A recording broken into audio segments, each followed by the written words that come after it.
Sé que el pueblo de Dios se encuentra en victoria como siempre, porque tenemos a Jesucristo, el que venció al pecado y la muerte, y no hay manera de no estar en victoria si estás en Cristo. Amén. Es imposible no estar en victoria si estás en Cristo. Estamos en victoria, aún en tribulaciones, aún en pruebas, aún en batalla, nos encontramos en victoria siempre. Amén. Porque sabemos que la victoria de nosotros está sellado. Está sellado y no hay enemigo que pueda cambiar el resultado que ya está por venir. Amén. Hoy, para que puedan seguir el mensaje, busquen en Romanos capítulo 1. Nuevamente les doy las gracias a Dios y a mi papá y a los líderes de la iglesia por tenerme aquí nuevamente. Es un honor, es un placer inmerecido. Amén, porque ninguno de nosotros merecemos nada de lo que Dios nos ha dado. Amén, estar aquí.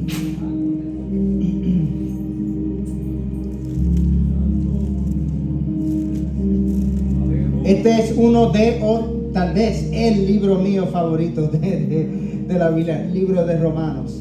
Es la exposición más detallada de lo que es el Evangelio, yo creo, en todas las Escrituras.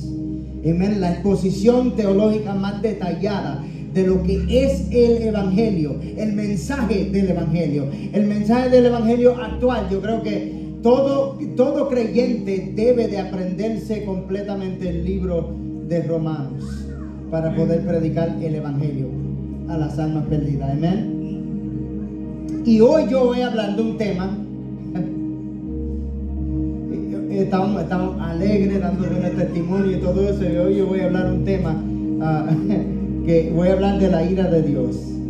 Amen, amen, a joyful topic, yeah, all right. Amen, la ira de Dios, all right, yeah, amen. No podemos hablar del amor de Dios, no podemos hablar de la benignidad de Dios, no podemos hablar del poder de Dios, no podemos hablar de la provisión de Dios, tenemos que hablar de la ira de Dios. Y te digo una cosa, y ustedes saben que yo entro directo en el mensaje. Te digo una cosa: el amor de Dios no es algo desconectado de la ira de Dios.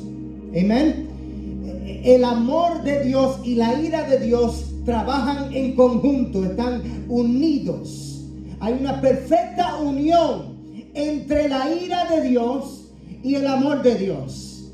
Hay una perfecta unión entre lo que es aún la paciencia de Dios y la ira de Dios. Hay una perfecta unión entre lo que es la característica fundamental de Dios, que es la santidad, y la ira de Dios. No se pueden desconectar los unos y los otros, porque en Dios no hay separación de partes. Amén. Dios es uno y todas las características de Él fluyen de quien Él es, fluyen de su ser, fluyen de la característica fundamental que es su santidad.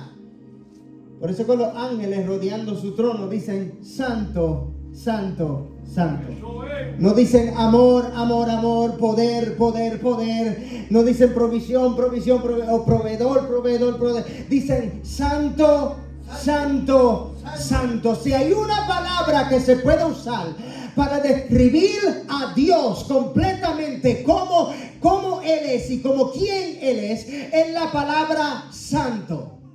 Amén. La palabra santo, yo creo que es una palabra que muchas personas hoy día están desconectados de esa palabra, porque han preferido concentrarse en el amor de Dios, han preferido concentrarse en el poder de Dios, en lo milagroso, en las cosas milagrosas que Dios puede hacer, y todas esas cosas son dignas de ser celebradas y cosas que hacen que Dios sea digno de ser alabado. Sin embargo, la característica fundamental de Dios, lo que define quién Dios es la palabra santo. Amén. Y el amor de Él fluye de su santidad.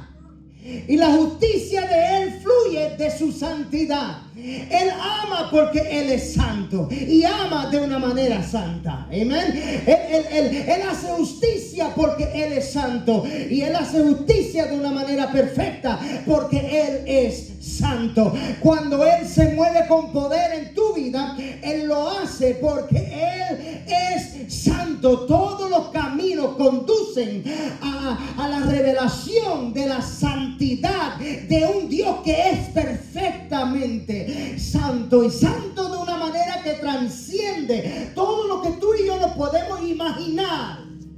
Amén. Su ley, sus mandamientos, sus estatutos provienen de un Dios que es santo, vienen de su característica.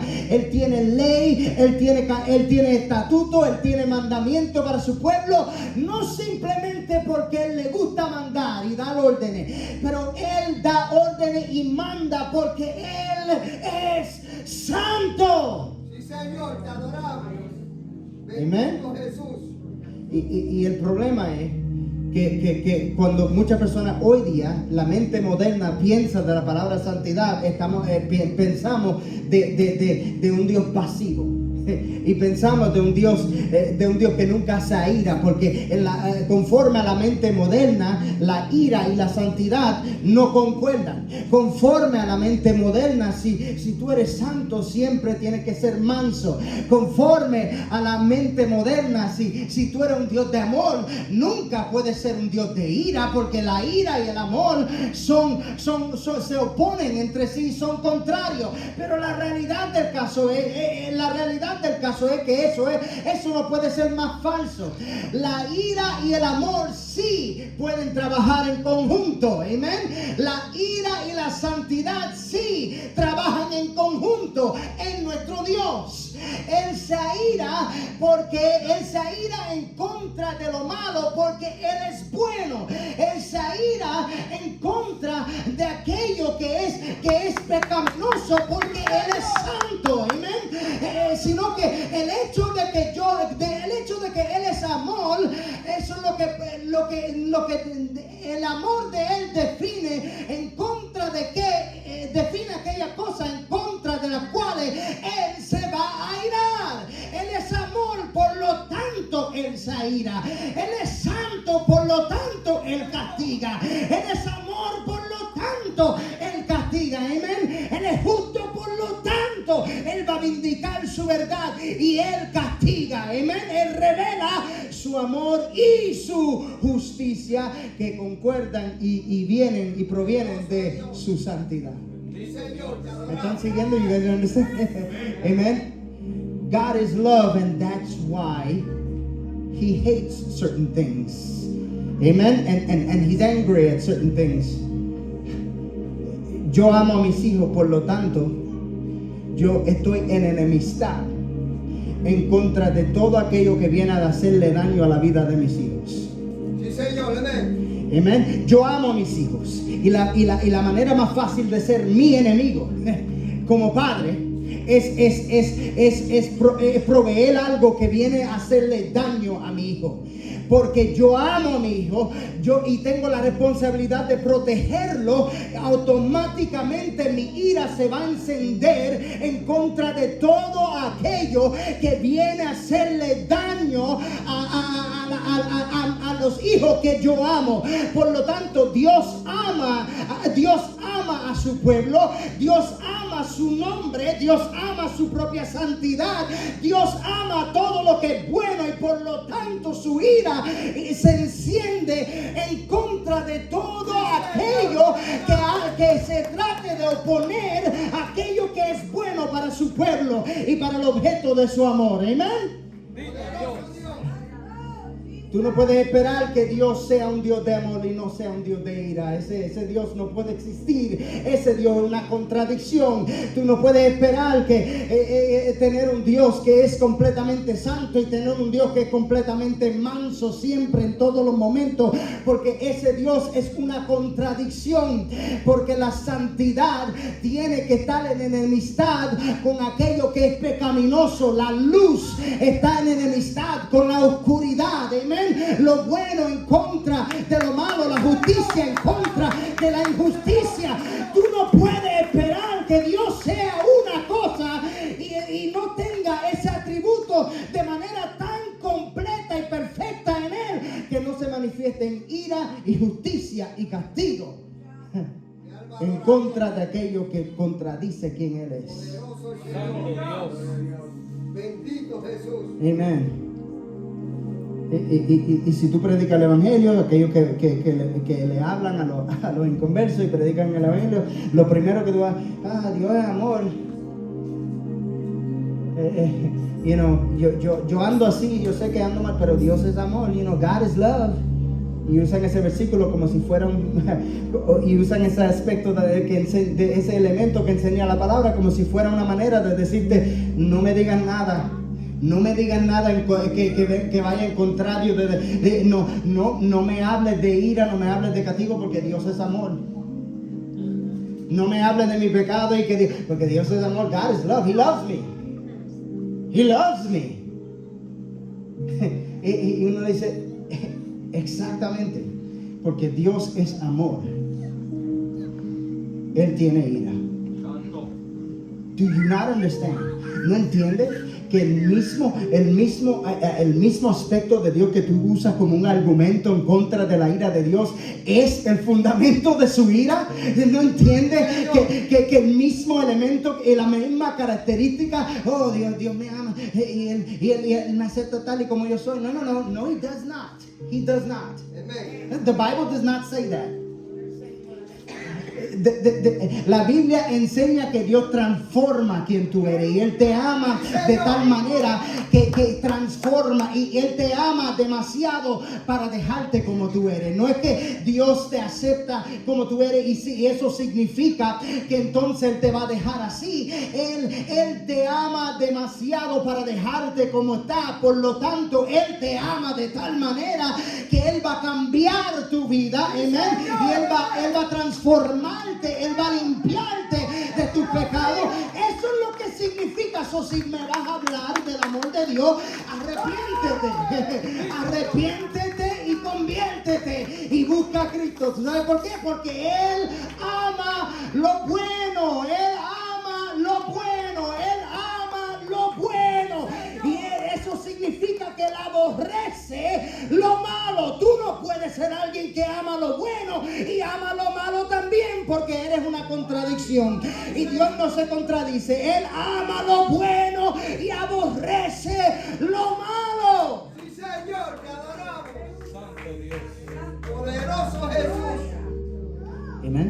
Amén. Amén. Hoy vamos a hablar de la ira de Dios, que tiene todo que ver con el amor de Dios y la santidad de Dios. Él se ira porque Él es amor y Él es santo. That's just what it is. Amén. Eso es simplemente lo que es.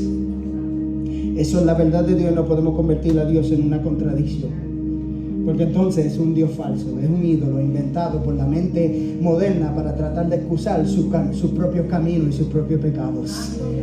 Porque el Dios de la Biblia no te excusa. That's just what it is. The God of the Bible does not excuse you. So a God who is all love and never wrath is a modern invention by a modern mind to excuse their lifestyles that they know that the biblical God does not excuse, and actually it's a lifestyle that the biblical God hates. Amen. Amen. So Pablo comienza su carta a los romanos, que él no en este momento no ha tenido el privilegio de poder conocerlos y verlos a este grupo en particular, y siempre ha tenido el deseo de ir a verlos y siempre ha tenido el deseo de estar con ellos, y ha sido detenido de poder hacerlo hasta este momento. Y Pablo entonces escribe esta carta escuchando de la fe de la iglesia en Roma. Y él quiere dar consejo apostólico, quiere dar instrucción y enseñanza, porque para la salud de esta iglesia, y toda iglesia necesita instrucción y enseñanza, y lo que Pablo hace es que él da su instrucción y su enseñanza, empezando y abriendo y introduciendo el evangelio de Cristo, y cada capítulo él va añadiendo más y más detalles. Y él va agarrando cada uno de los elementos del evangelio y los va exponiendo con tanto detalle, y entonces él termina con consejería práctica. Si el evangelio es verdad y ha hecho esto en ti, así debes de vivir, porque el evangelio siempre produce una vida nueva y evidencia en tu manera de vivir. Amén. El evangelio no es simplemente una buena teoría o una buena idea o algo que simplemente ocurrió. El evangelio es una verdad y algo que Dios hizo para el hombre, y que liberta al hombre para poder vivir conforme al propósito que Dios ha diseñado al hombre para vivir, que es para la gloria de Dios. El evangelio siempre resulta en una vida para la gloria de Dios. Amén. Él comienza hablando de este Jesucristo, y dice Pablo, de él mismo llamándose un doulos, un siervo de Jesucristo, y muchas de las traducciones lo traducen siervo, cuando la realidad, la palabra doulos es la palabra esclavo. He says, I'm a slave. Y lo traducen siervo para tratar de suavizar la palabra que Pablo usa, porque a nadie le gusta pensar de ellos mismos como un esclavo. Pero Pablo dice, no, Pablo, doulos, Pablo, esclavo de Jesucristo. Sí, Señor. Esclavo con todo lo que significa ser un esclavo. El esclavo no tenía sus propios derechos, el esclavo no tenía su propia dirección, sino que todo lo que el esclavo tenía provenía y venía de aquel que era su dueño. Amén. De aquel que era su amo. El esclavo, todo lo provenía de él. Y cuando Pablo dice, yo soy esclavo de Jesucristo, él está diciendo, no tengo nada propio. Yo, Pablo, Sí, Señor. una persona que le pertenece completamente a Jesucristo, sin derecho ni nada propio. Todo lo que soy, todos mis derechos, todo lo que proviene directamente de él. Mi alma adora a Dios.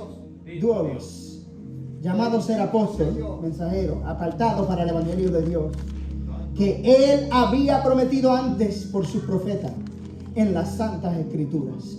Y ahora Pablo comienza a exponer la idea de que Cristo fue prometido desde los profetas. Y aquí comienza la exposición de Pablo del evangelio. Él va a dar un pedazo de esta exposición en estos primeros versículos, y dice que él había prometido antes por sus profetas en las santas escrituras. Yo creo que Pablo aquí estaba pensando en Isaías, Pablo estaba pensando en Daniel, Pablo estaba pensando tal vez en Génesis, la promesa de que él pisará la cabeza de la serpiente en Génesis capítulo 3.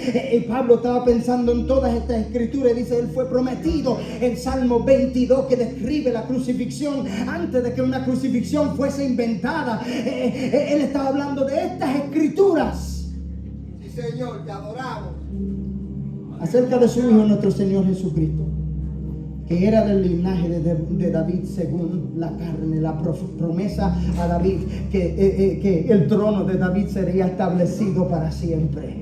Aunque David murió, ¿cómo es que su trono va a ser establecido para siempre? A través de un rey que viene conforme a la carne, viene de este linaje, del linaje de David. Y este rey va a resucitar de los muertos y va a durar para siempre, y nadie va a poder quitarle su trono jamás. David murió y fue enterrado y está esperando ese gran día del final. Pero Cristo entregó su vida, la tomó para atrás, está sentado en su trono y nadie lo puede mover, y él está ahí a la diestra del Padre, reinando desde ese momento hasta para siempre, por los siglos de los siglos, poniendo a sus enemigos bajo la planta de sus pies. ¿Y cuál es la gran promesa? Que el último enemigo que será pisado y derrotado será la misma muerte. Este es el gran rey que viene del linaje de David. Amén. Precioso Jesús. We're on verse 3, guys. God is good. Si no me sigo moviendo, puedo quedarme en el versículo 3. Que fue declarado Hijo de Dios con poder, según el Espíritu de Santidad, por la resurrección de entre los muertos. Y por quien recibimos la gracia y el apostolado para la obediencia a la fe en todas las naciones, por amor de su nombre. Amén. Y aquí Pablo da un resumen pequeño de lo que él va a exponer en detalle en todo el libro. Pablo da un resumen pequeño de la cosa que él va a exponer, del evangelio que él va a exponer y va a explicar en gran detalle en el resto del libro. ¿Y cuál es el efecto de este evangelio? Versículo 5: y por quien recibimos la gracia y el apostolado por la obediencia a la fe en todas las naciones por amor de su nombre. Versículo 6: entre las cuales estáis también vosotros, a ser llamados a ser de Jesucristo.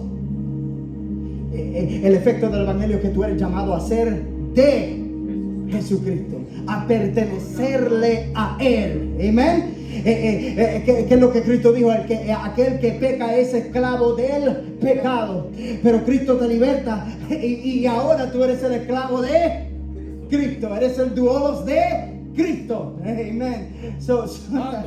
Amen. Pero isn't that amazing? Isn't that amazing? Tú fuiste el esclavo del pecado y ahora él es el esclavo de Cristo. El amo del pecado te iba a llevar hasta la muerte eterna, pero Cristo te va a dar vida eterna. Sí, Señor. Amen. Y ahí da Pablo la exposición, esa primera exposición, pequeña exposición del evangelio, y él va a entrar en muchos detalles en el resto del libro. Hoy no vamos a hacer el libro entero, don't worry. No te preocupes, hoy capítulo 1 y acabamos ahí. You're like, you're gonna go through all of it? No, guys. I promise. Amen. Y entonces Pablo en los próximos versículos da gracias a Dios por ellos. Y comienza a hablar de que él escuchó de la fe de ellos y el deseo que él tiene de ir hacia ellos. Y en el versículo 16 dice: porque no me avergüenzo. Ese versículo famoso: porque no me avergüenzo del evangelio. ¿Por qué? Porque es el poder de Dios para salvación. ¿A quién? A todo aquel que cree. Al judío primeramente, porque ellos fueron los que recibieron esta primera palabra de Dios. Ellos fueron los que Dios quería usar para traer para ser un modelo al mundo, una luz al mundo. Amén. Y a través de ellos él iba a traer el evangelio. A través de uno de ellos vino a ser el Hijo de Dios encarnado. Amén. Que fue a morir en la cruz del Calvario. Dios los usó a ellos no porque ellos son especiales o diferentes. Deuteronomio 7 dice: yo los escogí aunque fueron los más pequeños entre todas las naciones. Amén. No porque ellos son especiales, sino que por su gracia él quiso escoger un pueblo para poder hacer lo que él siempre ha tenido en su plan hacer, que es llamar hacia él mismo un pueblo de todas las naciones. Sí, Señor, te adoramos. Santo Dios. Gracias a Dios por ese plan y ese propósito. Dice: porque en el evangelio la justicia de Dios se revela por fe y para fe. Adora, Señor. Como está escrito: mas el justo por la fe vivirá. Amén. Ustedes saben Biblia, qué bueno. Y aquí entramos en la base del mensaje, en estos próximos versículos. Dice: ¿qué es lo que se revela desde los cielos? Porque la ira. Y ahora Pablo comienza la exposición detallada del evangelio, que sigue en el capítulo 2 y en el capítulo 3, pero hoy vamos a simplemente tocar estos versículos. Porque la ira de Dios se revela desde el cielo.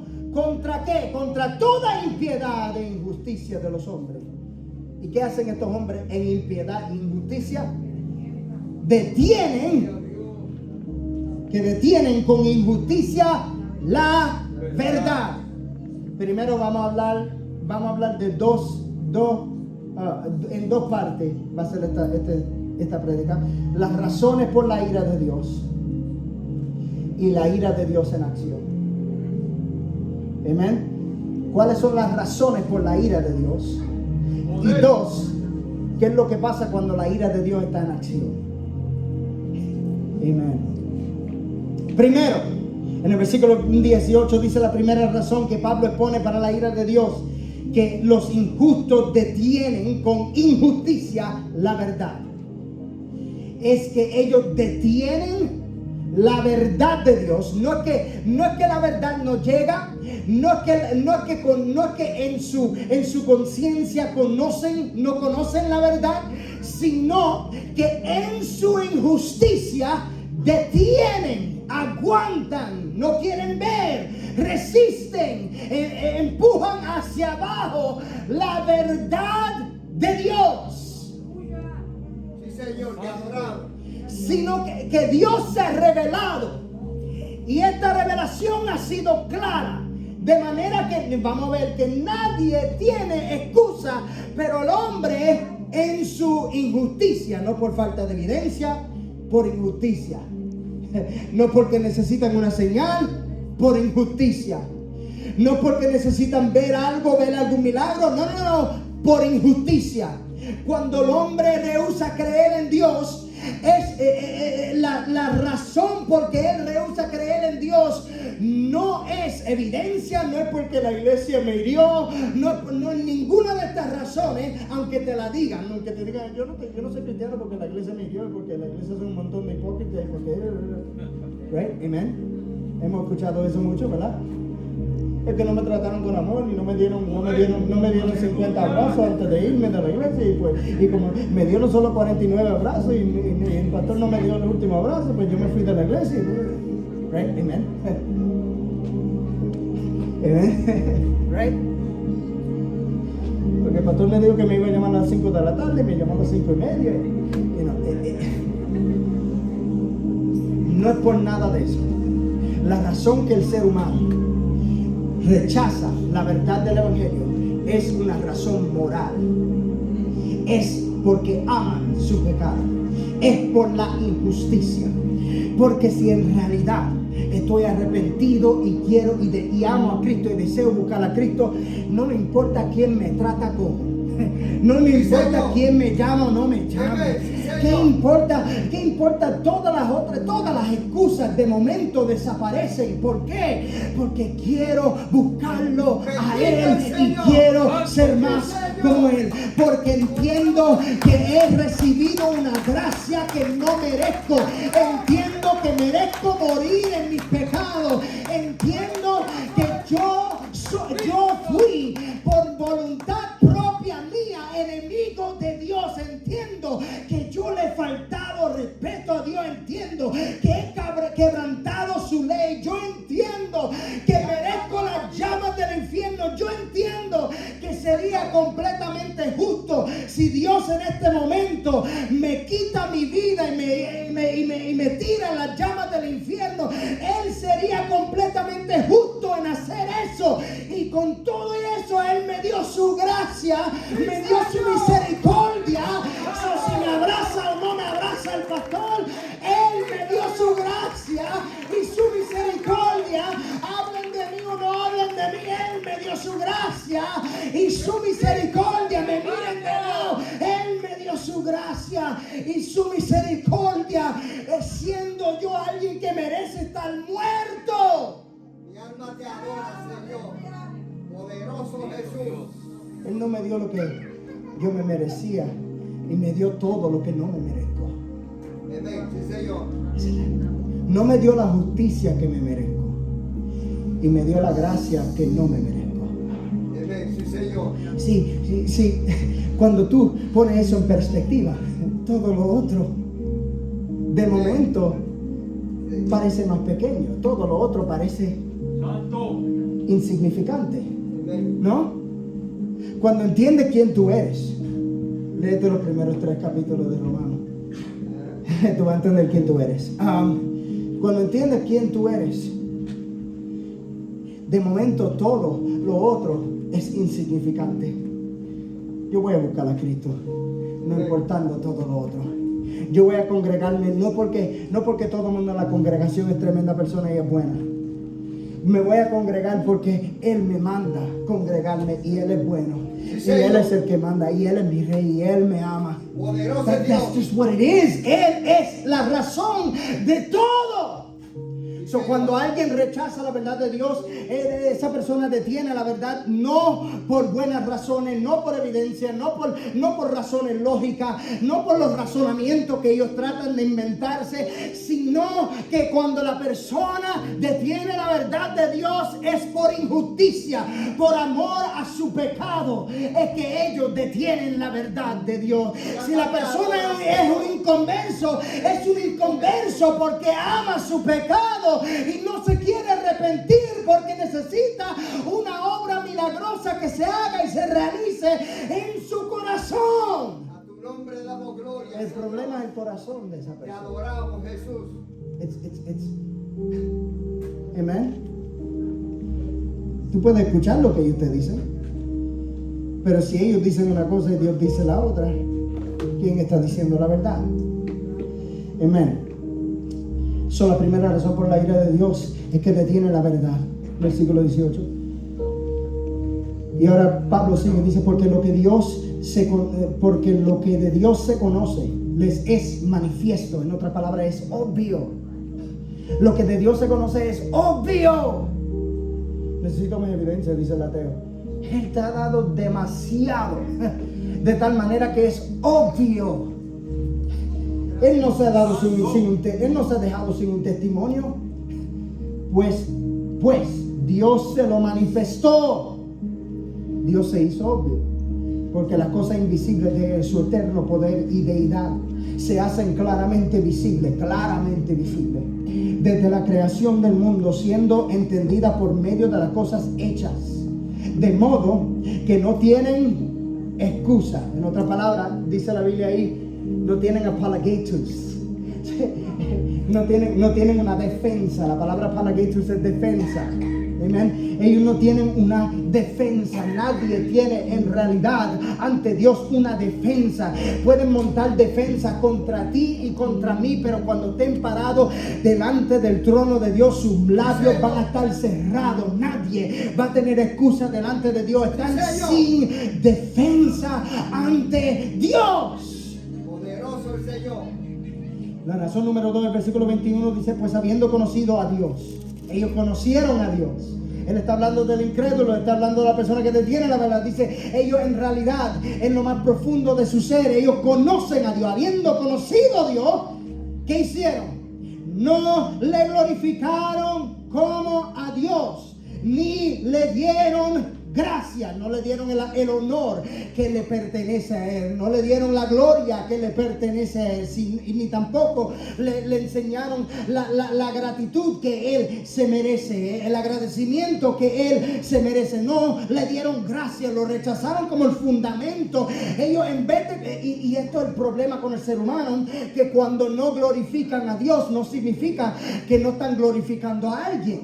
El ser humano tiene que glorificar a alguien, amén. El ser humano tiene que declarar a algo o a alguien como el fundamento de toda su vida.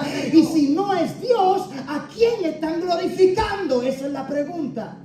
The great question is, if they're not glorifying God, who are they glorifying? Si no están glorificando a Dios, ¿a quién están glorificando? Porque el ser humano siempre glorifica a alguien. Mi alma te adora, Señor. No le glorificaron a Dios ni le dieron gracias, sino que se envanecieron en su razonamiento y su necio corazón fue entenebrecido. The foolish hearts Bendito mi Señor, te adoramos. were darkened. La segunda razón es que no le dieron gloria ni agradecimiento. Primero, la ira de Dios viene porque detiene la verdad. La segunda razón es porque no le dan gloria ni agradecimiento. La palabra ahí, la palabra que dice necio, viene de es la palabra griega de dónde viene la palabra moron en inglés. Morenos. Y de ahí sacamos la palabra moron, que en español traducido es imbécil. So, yeah, amen. Right? So Pablo dijo, ellos rechazaron a Dios y detenieron la verdad y se convirtieron en imbéciles como resultado. La imbecilidad es resultado de rechazar a Dios. Amen. Hey, amen. Hey, this is the Bible, guys. This is the Bible. All right. So there we go. Su necio corazón fue entenebrecido, su moreno corazón, fue entenebrecido. Oscuridad gobernó. Sus razonamientos fueron equivocados y fueron dañados.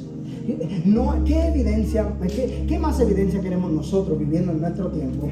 Que la mentalidad que no piensa en Dios, que no usa a Dios como el fundamento de todo su pensar, se convierte en necio. ¿Qué más evidencia?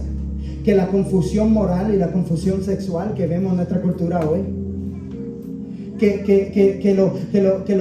Las personas que van a las universidades más prestigiosas no te pueden contestar la simple pregunta que es una mujer. Yo le pregunto a Jojo, que tiene 5 años, él sabe. Él señala a mami, mujer. Sí, mi mamá y mi esposa. Y dice, y me mira a mí y dice, hombre. Y él sabe, él se mira a él y dice, nene. ¿Por qué? Porque él sabe lo que la biología. Pero en la Corte Suprema aceptaron a una mujer, que Ketanji Brown Jackson, que le preguntaron qué es una mujer, y ella dice, yo no soy una científica de biología. I don't know. I'm not a biologist. How about common sense? Like, really? You know? Cuando se rechaza a Dios como el fundamento de todo lo que es verdad, cuando Dios no es el estándar que permite que el hombre piense con claridad, cuando remueven eso, reina la oscuridad y reina la confusión. Porque de momento no hay un Dios que define las cosas. Ahora yo soy el que defino por mi propia vida lo que yo soy. Ya no hay un Dios que dice que Dios, a través de su palabra, Dios creó al hombre y a la mujer. Ya el ser humano toma el lugar en su propio corazón de Dios, y Él es el que define por Él mismo, y reina la confusión. Porque si tú defines por ti mismo lo que tú eres, y esta persona tiene otra definición, ¿cuál definición debe de ganar?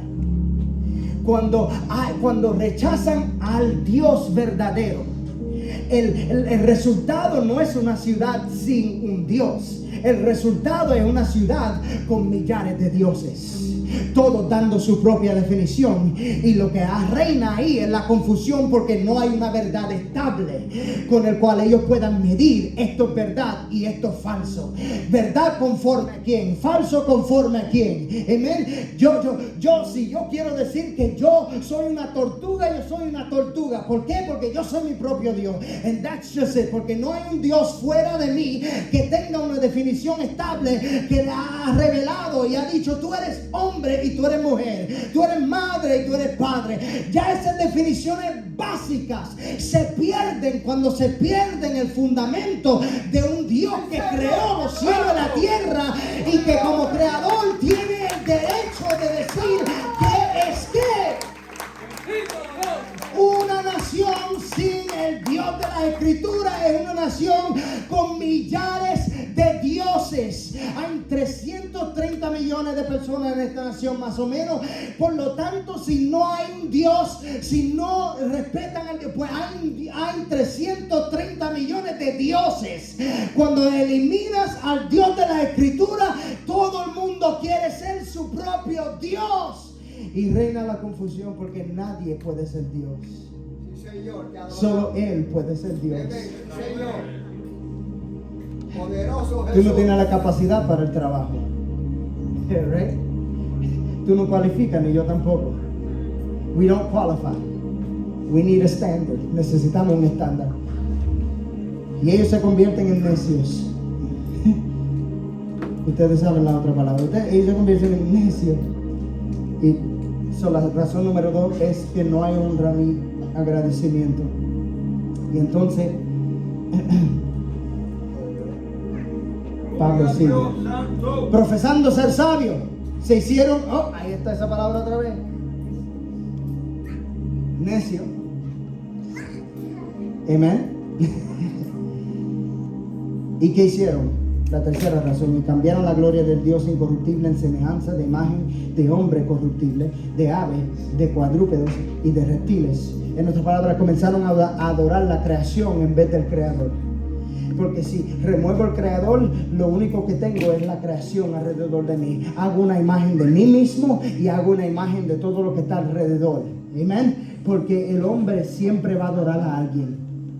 El ser humano siempre va a adorar a alguien. Fue creado para adorar. Es parte de nuestra función, es parte de nuestra naturaleza adorar. Y si no estamos adorando al Dios verdadero, vamos a adorar muchos dioses falsos que nosotros mismos inventamos, sea nosotros mismos o sea la creación alrededor de nosotros. El hombre siempre va a adorar. Poderoso es So, Dios. la tercera razón que la ira de Dios se manifiesta es la idolatría.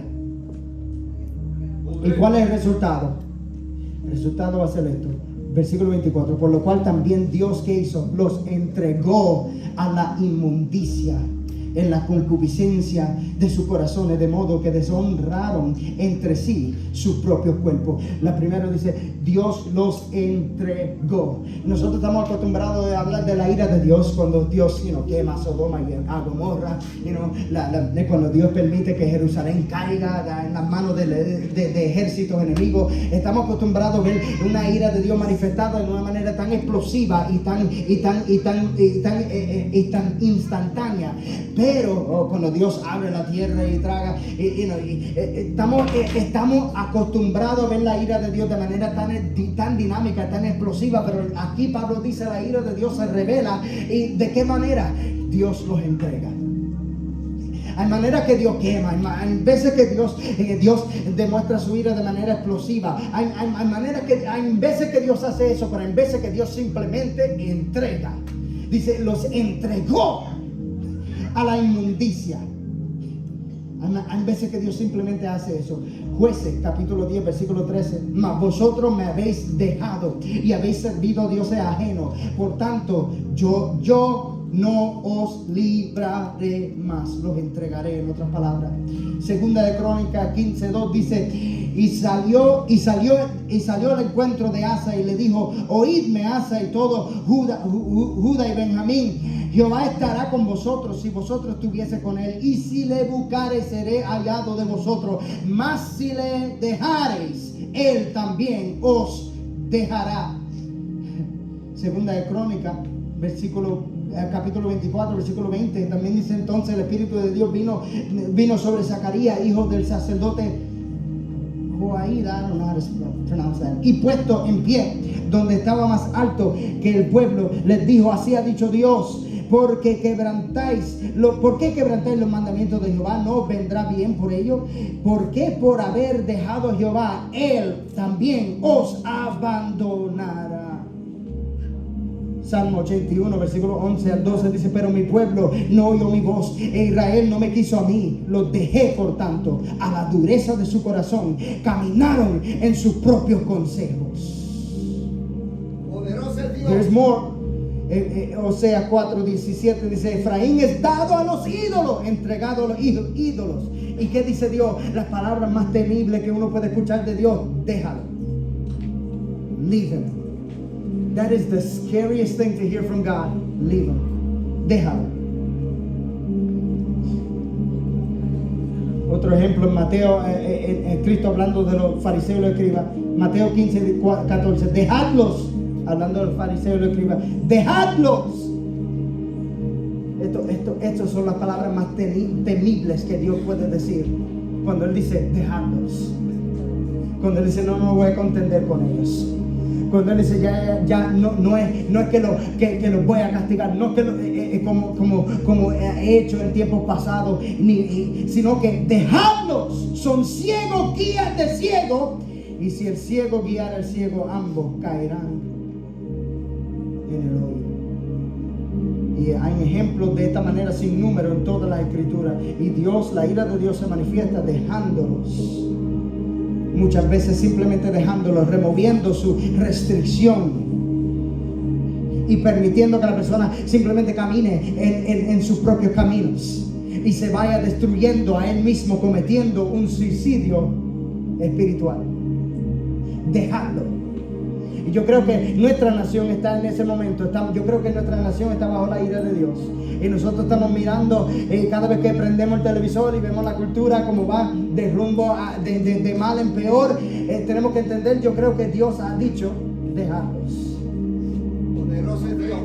Dejarlos. Bendito el Señor. Que se destruyan a ellos mismos. ¿Y qué es lo que pasa cuando Dios, qué es lo que pasa conforme a Pablo cuando Dios hace esto? Dice, de modo que deshonran entre sí su propio cuerpo. Hay una revolución sexual.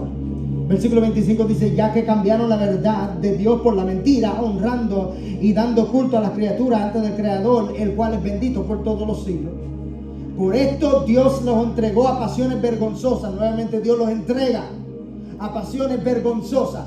Esta es la segunda vez que Dios dice que Él los entrega en el capítulo 1, la segunda vez. Primero a su concupiscencia y dice aquí a las pasiones vergonzosas. Primero Dios los entrega en su ira a las concupiscencias y después Él los entrega a las pasiones vergonzosas. ¿Cuáles son estas pasiones vergonzosas? Pues aún sus mujeres cambiaron el uso natural por el que es contra naturaleza, lesbianismo. Y dice en versículo 27, y de igual modo también los hombres, dejando el uso natural de la mujer, se encendieron en su lascivia unos con otros, cometiendo hechos vergonzosos, hombres con hombres, y recibiendo en sí mismo la retribución debida a su extravío.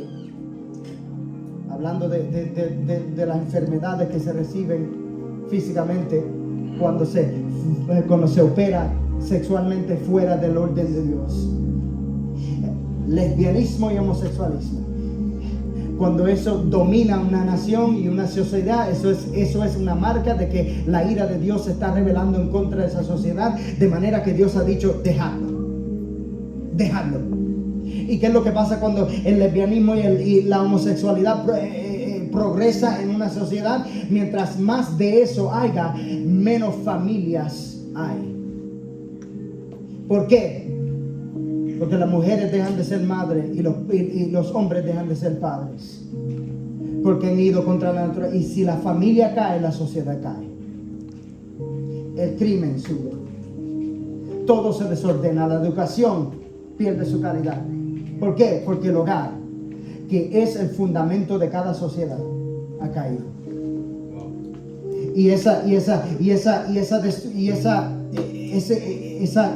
pasiones vergonzosas son un ataque del enemigo en contra de la familia establecida por Dios.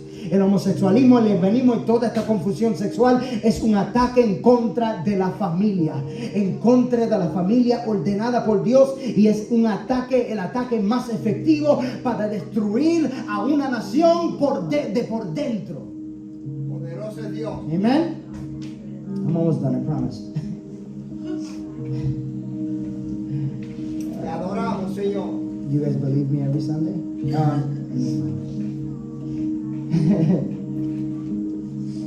Y dice en el versículo 28, y esta es la última, el último momento que Pablo dice esto, y como ellos no aprobaron tener en cuenta a Dios. Dios, ¿qué lo hizo? ¿Qué hizo otra vez? Los entregó. Y esta vez, ¿a qué los entrega? A una mente reprobada para hacer cosas que no convienen. Y cuando cae esta revolución sexual y la revolución homosexual y se destruye la familia y todo se va quebrantando por dentro y los fundamentos de una nación van cayendo en una nación que ahora está bajo la ira de Dios, ¿qué es lo que pasa? Se suelta todos los otros pecados. Se suelta todos los otros pecados para hacer cosas que no convienen, estando atestado de toda injusticia, fornicación, perversidad, avaricia, maldad, llenos de envidia, homicidio, contienda, engaño y malignidades, murmuradores, detractores, aborrecedores de Dios, injuriosos, soberbios, altivos, inventores de males, desobedientes a los padres, necios, desleales, sin afecto natural, implacables, sin misericordia, quienes habiendo entendido esto, ellos entienden, ellos saben, porque la ley de Dios está escrita en el corazón del ser humano. Saben que hay un Dios y saben que Él es santo y saben dentro de lo más profundo de sus corazones que algo anda mal y no le importa, aman a su injusticia, aman a su pecado, aunque dice, quienes habiendo entendido el juicio de Dios. ¿Cuál es el juicio de Dios? Que los que practican tales cosas son dignos de muerte. ¿Cuál es la paga del pecado? La muerte. Dignos de muerte. No solo las hacen, sino que también se complacen con los que las practican. En otras palabras, las promueven. Las promueven. Amén. El otro día yo estaba viendo una película con mis hijos de un muñeco. Y yo noté que algo era un poco raro desde el comienzo y dije, vamos, let's see where this goes. Y la historia va y sigue y sigue. Y fue hasta el final de la película que lo que antes era un poco más sutil, de momento se manifestó completamente. Y dos personajes de esa película, de esos muñecos, que eran dos varones, se besaron. Y mi hija está viendo, what is that? Eso se llama confusión sexual. That is called sexual confusion. That is called brokenness. That is called sin. Eso se llama pecado. Eso se llama ser humano quebrantado. Eso se llama inmundicia. Eso se llama...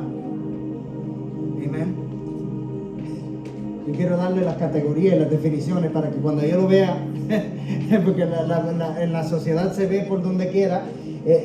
Si yo hubiera sabido lo hubiera pagado, pero como ya lo vio, yo dije, estas definiciones de esto son pecado, inmundicia, confusión, están quebrantados, están perdidos, eso se llama rebeldía, eso se llama mentira, eso se llama and so on and so on and so on. Amén. ¿Qué están haciendo? Jamás hubiéramos pensado en nuestro tiempo, hace 10 años, hace 15 años, que iban a poner algo así en una película de niños. ¿Quién hubiera pensado hace 10, 15, 20 años? La mayoría de las personas no vieron eso. No vieron que eso estaba por venir, la mayoría. Hubieron quienes sí, pero la mayoría no. ¿Quién hubiera pensado que Disney iba a promover cosas así? Right? ¿Quién iba a pensar que ahora estas instituciones que iban a poner esto en comerciales, que iban a promoverlo donde quiera? Porque no tan solo les complace hacerlo malo, sino que también tienen que promoverlo. No tan solo están rebeldes en contra de Dios, sino que ahora somos una nación que quiere promover la rebeldía y multiplicarla. Eso es una sociedad y una nación, eso es el ser humano bajo la ira de Dios. Y Dios ha dicho, dejadlo. Dejadlo, porque ellos se van a destruir a ellos mismos. Dejadlo. Leave them blind. Déjalo ciego. Cuando Cristo dijo dejadlo a los fariseos, le estaba diciendo, no le quiten la venda. No le quite la venda. Déjalo ciego. ¿Por qué? Porque aman el ser ciego. ¿Por qué? Porque aman la venda. So déjasela puesta. Que ellos van a caer, y ellos lo que ellos quieren guiar, van a caer en el hoyo. Amén. Amén. Y la gran pregunta es esto, y con esto concluyo. Tú y yo, que amamos y conocemos la verdad porque Él ha cambiado y transformado nuestros corazones, ¿cómo podemos tú y yo vivir siendo luz en medio de una sociedad que las tinieblas parecen que están creciendo y creciendo y expandiendo y expandiendo y expandiendo? ¿Qué es lo que hace el cristiano que vive en una sociedad que Dios ha dicho dejadlo? Tu trabajo, mi trabajo es simplemente obedecer. Él ha dicho que debemos de ir y predicar el evangelio y hacer discípulos en toda la nación. Entiende esto, pueblo de Dios. Nosotros predicamos por una de dos razones. Cuando predicamos el evangelio siempre tiene su efecto entendido, pero predicamos por una de dos razones. Cuando tú y yo predicamos el evangelio a alguien que no conoce a Cristo, estamos predicando o por su salvación o para su juicio. O ellos se arrepienten y son salvos, o los rechazan y van a tener que pagar por la luz que ellos rechazaron. Pero predico siempre, el efecto de la predicación del evangelio va y se cumple. Porque la palabra de Dios que se envía nunca torna hacia atrás vacía. Siempre cumple con aquello con lo cual es enviado. Y esa palabra, amado hermano, tenemos que armarnos con el mensaje del evangelio. Pablo estaba hablando de la sociedad que lo rodeaba a él. Y él y el mismo apóstol Pablo, lo único que él hizo es una exposición del evangelio dentro de una sociedad que estaba corrompida y estaba buscando huir de Dios a 100 millas por hora, amando a su rebeldía. Y Pablo habló el evangelio y dio una exposición del evangelio más detallada que jamás hemos visto. Y fue en esa sociedad que Pablo lo hizo, porque predicamos o para su arrepentimiento o para su juicio. Pero siempre se cumple la razón por el cual estamos predicando. Habla el evangelio, abre tu boca, habla la verdad con amor, sé luz en medio de las tinieblas. Amén. Sé la sal de la tierra y Dios se encargará de todo lo otro. Poderoso Amén. Señor. Póngase de pie la iglesia. Santo Jesús.